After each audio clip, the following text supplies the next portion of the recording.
Well, when I was nearing the end of high school, I was getting ready to go off to the University of Georgia and trying to figure out, well, what was I going to be focused on? What was I going to be spending my time doing when I was at college? Of course, there's the classes and stuff, but that wasn't really a big deal. That was going to happen anyway. But I was at a retreat with other high schoolers, and this band came. And this band was just incredible. It was a worship band. They led us in songs and praise and celebration. It was just, it was wonderful. And I came to discover that this was the band from the Wesley Foundation, the Methodist Campus Ministry at the University of Georgia, where I was going to be going in the fall. And so I said, this is great. This is going to be a lot of fun. This is the kind of church that I've been looking for. It's celebration, it's singing, it's jumping, it's a lot of energy. And so when I started at the University of Georgia, one of the first places that I staked out was the Wesley Foundation. Because they have a good band, right? That's what this is about. Good music. And I found that it was a really exciting place to be. I mean, you could go on Wednesday night, which was when they had their main services, and you know, dim the lights, you got the lights bright up on stage, and the band started, and you could sing, and then the band played for a long time. They'd play afterwards, and you could stay after things were done and sing and dance, and I would be there often for 3 hours on a Wednesday night. Start at 8, get done at 11. That was pretty common for me, because it was fun. It was celebrating. It was really enjoying being with God's people and enjoying being part of the church. At some point, though, I began to realize, I think there's more going into this than I've seen. I think there's a little more to this whole following after God and college thing than just going and having a big concert once a week. And it took me on this journey. This journey from going from a place of celebrating with Christ to recognizing that celebration is only part of what it means to be a Christ follower. There's a struggle that we're called to. And the more I learned about the story of that campus ministry, the more I realized the struggle that went into having this thriving ministry. Celebration is a place where we start. It's a place where we get connected with God. It's a place where we get connected with the church. The reason that we worship on Sundays is because Sunday is a day of celebration for Christians. It's the day Jesus rose from the dead. It's a celebration time. But it was never meant to be the total experience of what it means to live out our faith. This is the celebration day. And it should launch us forth into a week of struggling for Christ. Now, as a pastor, I've seen a lot of folks try to figure out how do we do this? Because we do celebration pretty well. I mean, if you come here on Christmas Eve, for example, or if you come here on Easter Sunday, I mean, this place is packed to overflowing. Everybody is here. Everybody is excited. There's energy. The celebration is something that we do well. We often celebrate with food, right? Anybody like to celebrate with food other than me? You know, I mean, Easter or Christmas, we have big meals on those days, and that's a lot of fun, and that's important. It's an important part of our faith, but it is not a place where we stop. And so, for those of you who are here, that means you've got an idea towards celebration. You've got an idea towards, this is the story of Jesus. It's something that is worth celebrating. That's why we gather. But I suspect you also recognize that it shouldn't end when we walk out those doors. And so, as we walk with Jesus, today, as we continue Jesus on this path that he's on to Jerusalem, we're going to see his call that celebration is not the end point, it's the beginning. And we're invited into the hard work of following Jesus, the hard work of God's call and God's dream. So we're going to pick up with Luke chapter 13. For those of you who haven't been here the last few weeks, we're following Jesus as he started towards Jerusalem and as he continues this journey towards the cross. And this is what it says in Luke 13, starting in verse 22. Luke went through the towns and the villages, teaching as he went, always pressing on towards Jerusalem. That's a word or phrase that's got a lot of work in it, doesn't it? I mean, if you've got to press on to do something, it's not just walking down the street. It is struggling towards your goal. Jesus was always pressing on towards Jerusalem. And someone asked him, Lord, will only a few be saved? Jesus replied, work hard to enter the narrow door of God's kingdom. For many will try to enter, but will fail. And when the master of the house has locked the door, it will be too late. You will stand outside, knocking and pleading, Lord, open the door for us. But he will reply, I don't know you. I don't know where you came from. They will say, then you will say, but we ate with you, we drank with you, you taught in our streets, we had this great celebration together. Remember that, Jesus? And Jesus will say, I tell you, I don't know you or where you came from. Get away from me, all you who do evil. There will be weeping and gnashing of teeth, for you will see Abraham and Isaac and Jacob and the prophets and all the kingdom of God, and you will be thrown out. People will come from all over the world, from east and west, from north and south, to take their places in the kingdom of God. And note this, some who seem least important now will be the greatest then, and some who are the greatest now will be the least important then. Now, this is one of those stories of Jesus that we don't really like, because Jesus seems to be talking about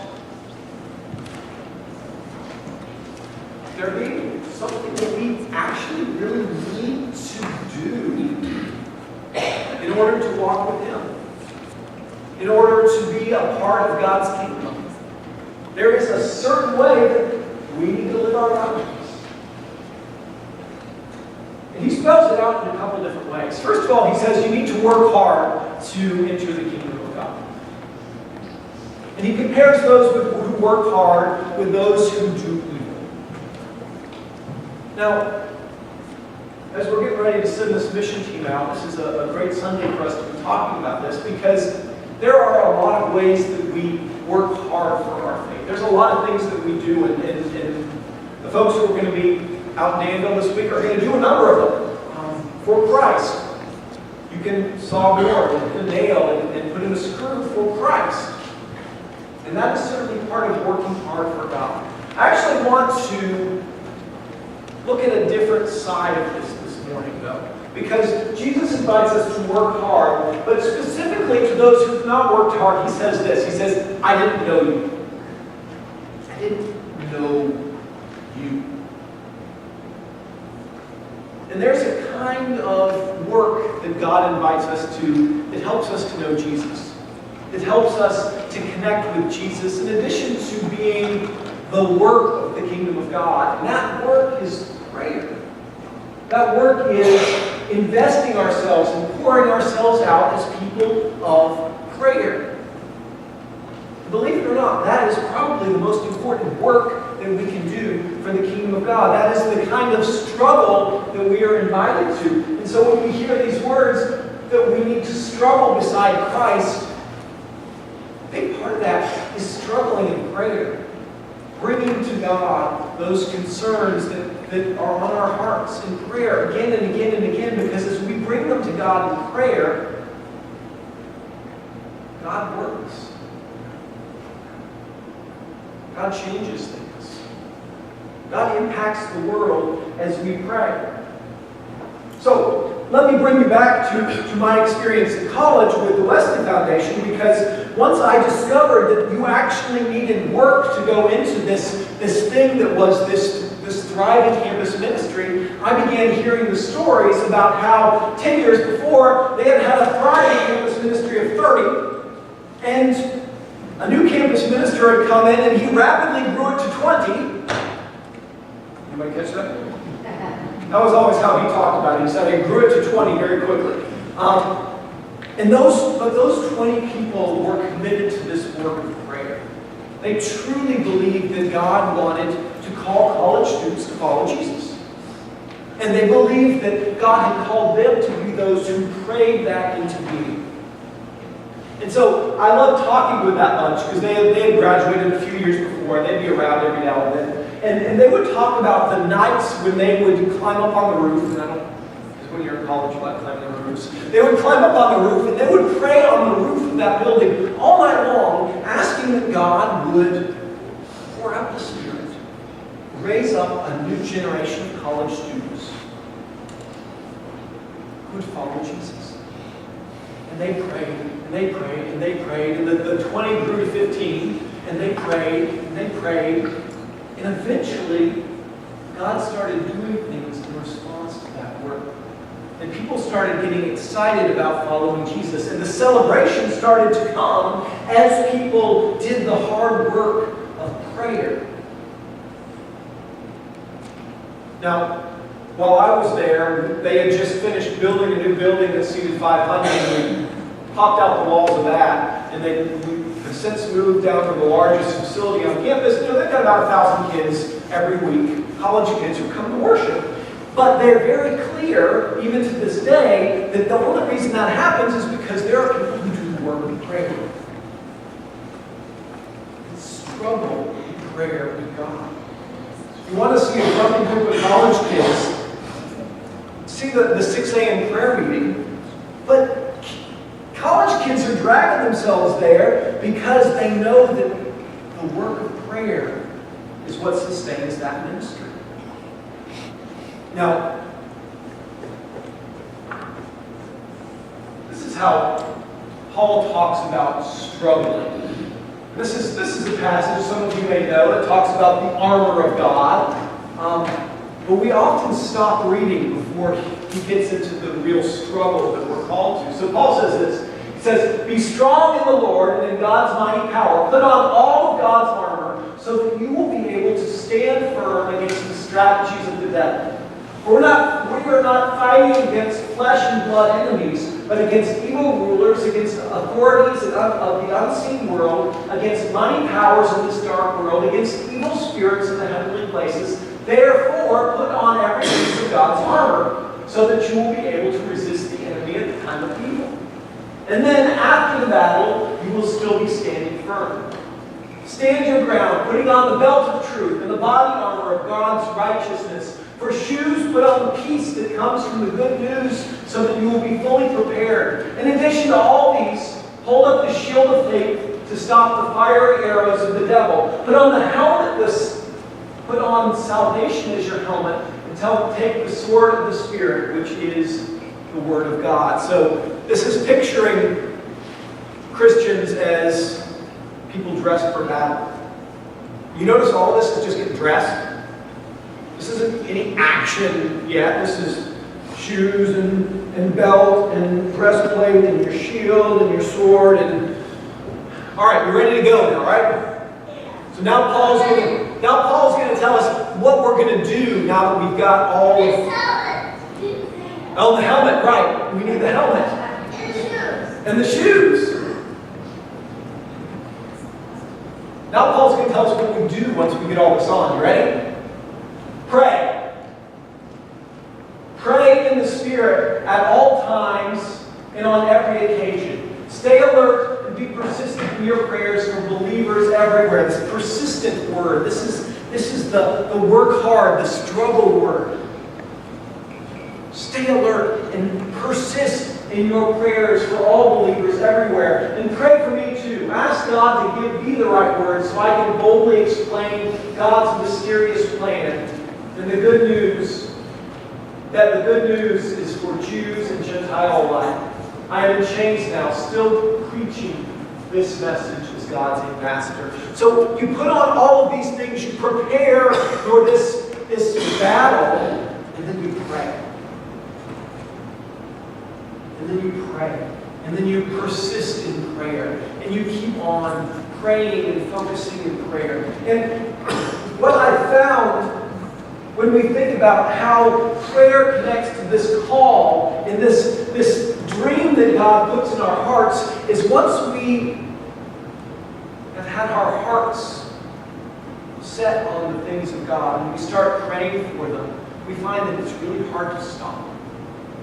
We find that we continue to pray and to pray and to pray because we know that God is really and truly the one who's going to be able to make a difference and make an impact.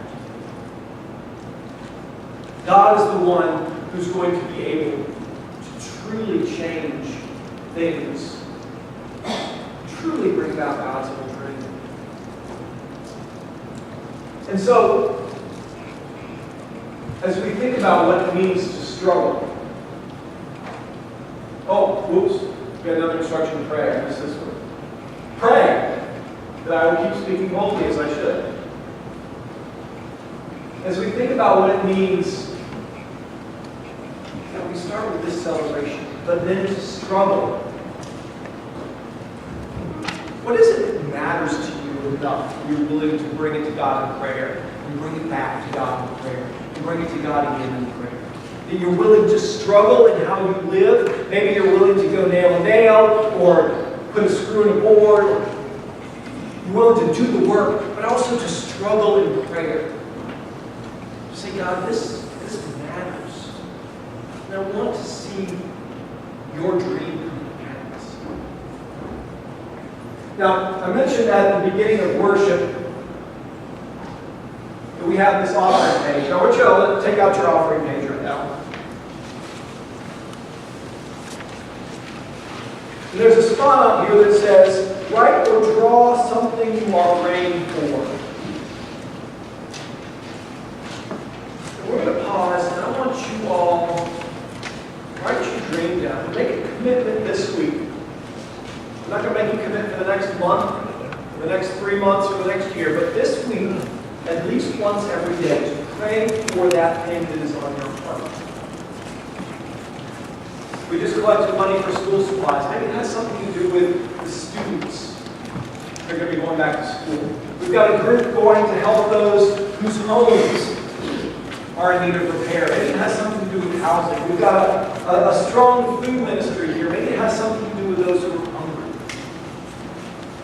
We've got a community full of people who are struggling to follow Jesus. Maybe it has to do with our community and helping people in our community know Jesus. Whatever that dream is on your heart, I want to invite you to write it on this page and to make a commitment to pray that God will bring that dream to pass. At least once every day this week. So I'm going to give you a minute.